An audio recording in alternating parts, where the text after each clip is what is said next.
வணக்கம்.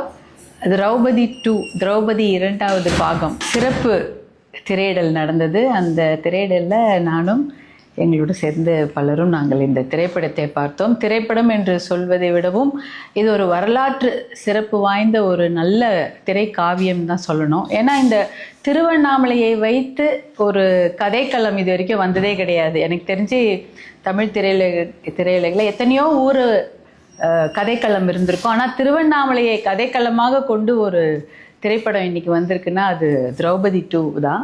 அதற்கு முதற்கண் என்னுடைய வாழ்த்துக்களை தயாரிப்பாளர் சோழ சக்கரவர்த்திக்கும் இயக்குனர் மோகன்ஜி அவர்களுக்கும் வாழ்த்துக்களை தெரிவித்துக் கொள்கிறேன். இந்த மாதிரி ஒரு வீரமான கதைகளை நம்ம வரலாற்று புத்தகத்தில் படித்திருப்போம். நம்முடைய குழந்தைகளுடைய பாட புத்தகத்தில் கூட சம்புவராயர்கள் காடவர்களை பற்றிய எந்த ஒரு வரலாற்று குறிப்புமே இருந்திருக்காது.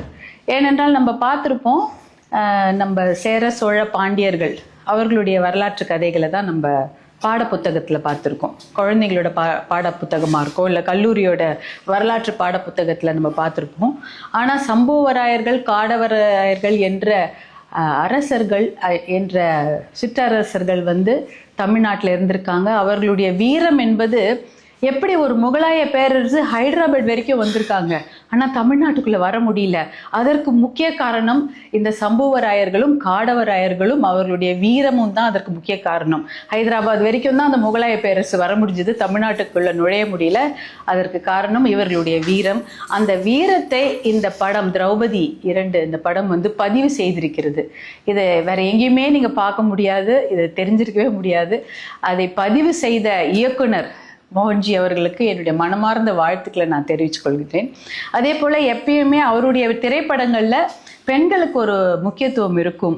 நேர்மையும் துணிச்சலும் கொண்ட ஒரு வீர மங்கைகளை தான் ஒரு கதாபாத்திரமாக, முக்கிய கதாபாத்திரமாக அவருடைய திரைப்படங்கள் இருக்கும். அதே தொடர்ச்சியாக இந்த திரௌபதி 2 ஒரு நேர்மையான ஒரு ராணி, அதே போல் வீரம் செறிந்த ஒரு ராணி. அது ரொம்ப தேவை இல்லையா? இன்னைக்கு வீரம் என்பது அப்படியே மறைஞ்சிக்கிட்டே போகுது. கலை அப்படின்னாலே பாட்டு, நடனம், இசை, இது மட்டும்தான் இன்னைக்கு கலையாக இருக்குது. வீரம் என்பது கலைன்ற இதுலேயே வரமாட்டேங்குது. வீரமான ஒரு விஷயங்களுக்கு இன்னைக்கு மிகப்பெரிய ஒரு வெற்றிடம் இருக்கிறது. அந்த வீரத்தையும் நேர்மையையும் கொண்ட ஒரு துணிவான ஒரு பெண் தான் திரௌபதி. நெருப்பிலிருந்து பிறந்த அந்த திரௌபதி எப்படி நெருப்பாகவே வாழ்ந்து மறையிறாங்க அப்படின்றது தான் இந்த கதைக்களம்.